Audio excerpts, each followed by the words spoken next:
Right Nandyal జిల్లా ఆత్మకూరులో కలుషిత నీరు తాగి ముగ్గురు మృతి చెందారు.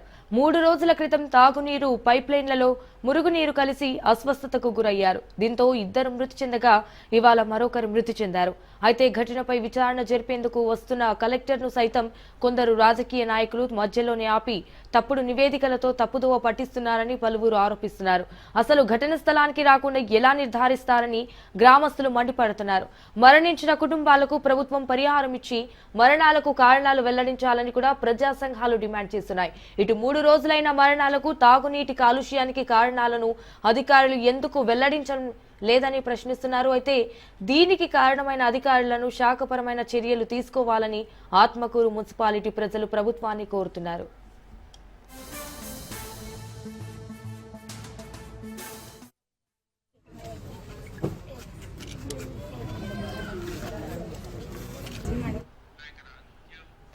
నంద్యాల జిల్లా ఆత్మకూరులో కలుషిత నీరు తాగి ముగ్గురు మృతి చెందారు. 3 రోజుల క్రితం త్రాగునీరు పైప్లైన్లలో మురుగునీరు కలిసి అస్వస్థతకు గురయ్యారు. దీంతో ఇద్దరు మృతి చెందగా ఇవాళ మరొకరు మృతి చెందారు. అయితే ఘటనపై విచారణ జరిపేందుకు వస్తున్న కలెక్టర్ను కూడా సైతం కొందరు రాజకీయ నాయకులు అలాగే మధ్యలోనే ఆపి తప్పుడు నివేదికలతో తప్పుదోవ పట్టిస్తున్నారని పలువురు ఆరోపిస్తున్నారు. అసలు ఘటన స్థలానికి రాకుండా ఎలా నిర్ధారిస్తారని గ్రామస్తులు మండిపడుతున్నారు. మరణించిన కుటుంబాలకు ప్రభుత్వం పరిహారం ఇచ్చి మరణాలకు కారణాలు వెల్లడించాలని కూడా ప్రజా సంఘాలు డిమాండ్ చేస్తున్నాయి.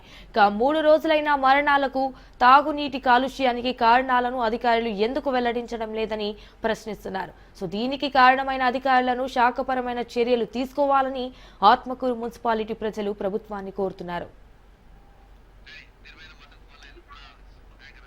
రైట్, ఇక ఇదే విషయానికి సంబంధించి మరిన్ని డీటెయిల్స్ మా ప్రతినిధి మధు ఫోన్ ద్వారా అందిస్తారు. మధు, చెప్పండి, దీనికి సంబంధించిన అప్డేట్స్ ఏంటి?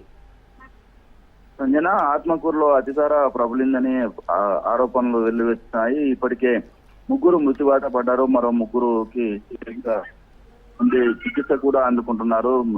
వారిని మెరుగైన వైద్యం కోసం కర్నూలు ఆసుపత్రిలో కూడా చికిత్స అందిస్తున్నారు. ఏదైతే ఆత్మకూరు నీటి తొట్టి వీధికి చెందిన వారికి అస్వస్థత కావడంతో వారిని ఆసుపత్రికి తరలించారు. ఆసుపత్రికి తరలించి వారు నీరు కాలుష్యంతోనే ఈ విధంగా జరిగిందని చెప్పేసి వాళ్ళు అధికారులకు ఎంత చెప్పినప్పటికీ అధికారులు పట్టించుకోవడం లేదు. చివరకు ఈ పరిస్థితి ఏర్పడింది. చివరకు ప్రాణాల మీదకి వచ్చినా కూడా వీరు దీనిపైన చర్యలు తీసుకోవడం లేదని చెప్పేసి అక్కడ ఉండే కాలనీ వాళ్ళు కూడా వాపోతున్న పరిస్థితి అయితే నెలకొంది. ఇద్దరు చనిపోయిన వెంటనే అక్కడికి జిల్లా కలెక్టర్ ఆత్మకూరుకి పరిశీలించేందుకు కూడా వచ్చింది. అయితే పరిశీలించేందుకు వచ్చే అధికారులు ఉన్నతాధికారులకు తప్పుడు నివేదిక ఇచ్చి అసలు నీరు కలుషితం కాలేదు అని చెప్పేసి ప్రకటించడం కూడా జరిగిందని కూడా వాపోతున్నారు. మరి ఇద్దరు చనిపోయిన వెంటనే దీన్ని పూర్తి స్థాయిలో గినక నివారించడం మరొక వ్యక్తి చనిపోయేవారు కాదని కాలనీవాసులు కూడా చెప్తున్నారు. ఏది ఏమైనప్పటికీ నీటి కాలుష్యాన్ని తగ్గి ప్రజల ప్రాణాలు కాపాడాలని కోరుతున్నారు. Right Madhu, thank you for the updates.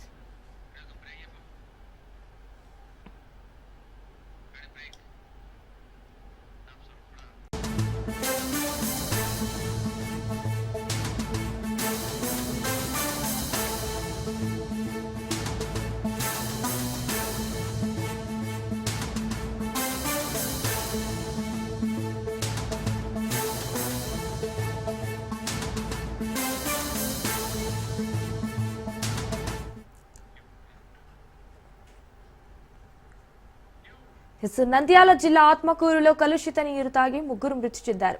3 రోజుల క్రితం త్రాగునీరు పైప్లైన్లలో మురుగునీరు కలిసి అస్వస్థతకు గురయ్యారు. దీంతో ఇద్దరు మృతి చెందగా ఇవాళ మరొకరు మృతి చెందారు. అయితే ఘటనపై విచారణ జరిపేందుకు వస్తున్న కలెక్టర్ను సైతం కొందరు రాజకీయ నాయకులు మధ్యలోనే ఆపి తప్పుడు నివేదికలతో తప్పుదోవ పట్టిస్తున్నారని పలువురు ఆరోపిస్తున్నారు. అసలు ఘటన స్థలానికి రాకుండా ఎలా నిర్ధారిస్తారని గ్రామస్తులు మండిపడుతున్నారు.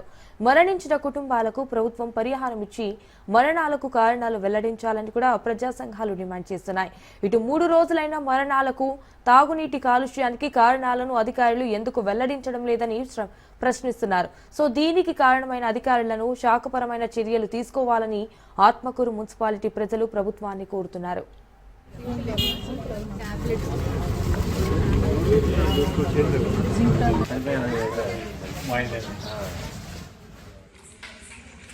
ఇంతసేపు చూసినప్పుడు ఇప్పుడు ఎక్కడ చూపిస్తుంది పాయింట్? ఇదో 1.0 1.5 1.0 చూపిస్తుంది. అది వైట్ ఉంది. దీనికోసం కర్నూలు హాస్పిటల్కి తీసుకుపోయాము. కానీ అప్పటికే న్యూస్ వచ్చింది. ఏమని వచ్చిందంటే ఇట్లా 2 చనిపోయారు డయేరియాతో, ఒక 6 మంది అస్వస్థతకు గురయ్యారని చెప్పారు. శాంపిల్ వాటర్స్ తీసుకొని పోయినారు, దానివల్ల కాదని చెప్పింది. ఇప్పుడు జనరల్గా జరగాలంటే ఒకటి ఫుడ్ వల్ల అయిండాలా, లేకపోతే వాటర్ వల్ల అయిండాలా. ఆ శాంపిల్స్ వల్ల కానప్పుడు మరి ఏంటి కాజ్ ఏంటి, రీజన్ ఏంటి? ఇప్పుడు మేము హాస్పిటల్కి పిలుచుకొని పోతే వాళ్ళు ఏమన్నారు, ఎక్కువ మోషన్స్ అవ్వడం వల్ల కిడ్నీలు ఫెయిల్ అయినాయి అని చెప్తున్నారు. ఇప్పుడు వీళ్ళేమో వాటర్ శాంపిల్స్ తీసుకొని పోయినాము, ఇక్కడ దాని వల్ల కాదు అంటారు. మరి అందరూ ఒకటే వాటర్ అన్న తాగినారు, లేకపోతే ఒకటే ఫుడ్ అన్న తాగినారు. ఇప్పుడు ఒకటే ఫుడ్ తినడానికి ఏదైనా అకేషన్ జరగాల, లేదు ఒకటే వాటర్ అయి ఉండాలి.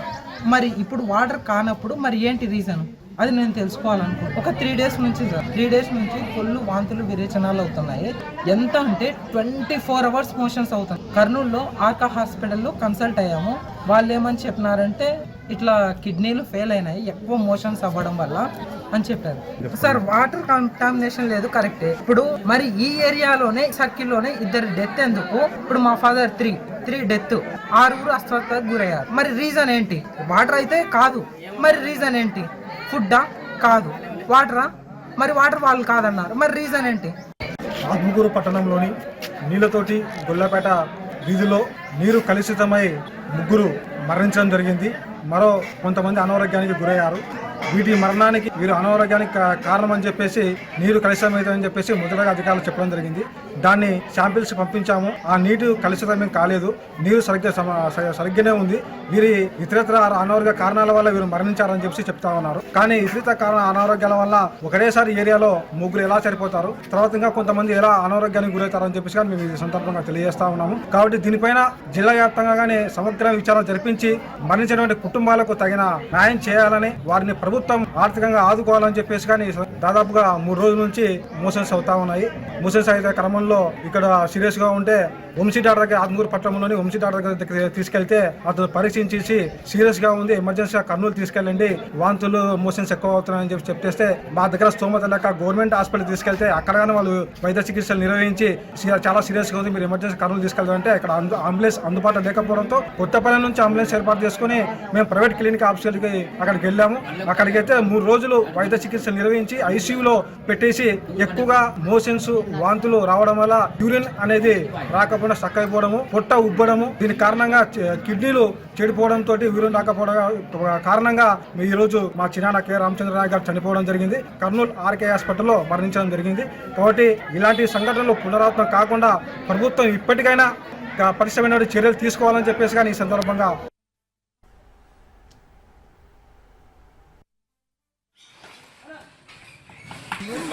నిన్నేది ఒక న్యూస్ జరుగుతుంది, ఒక న్యూస్ మనం ఏమన్నా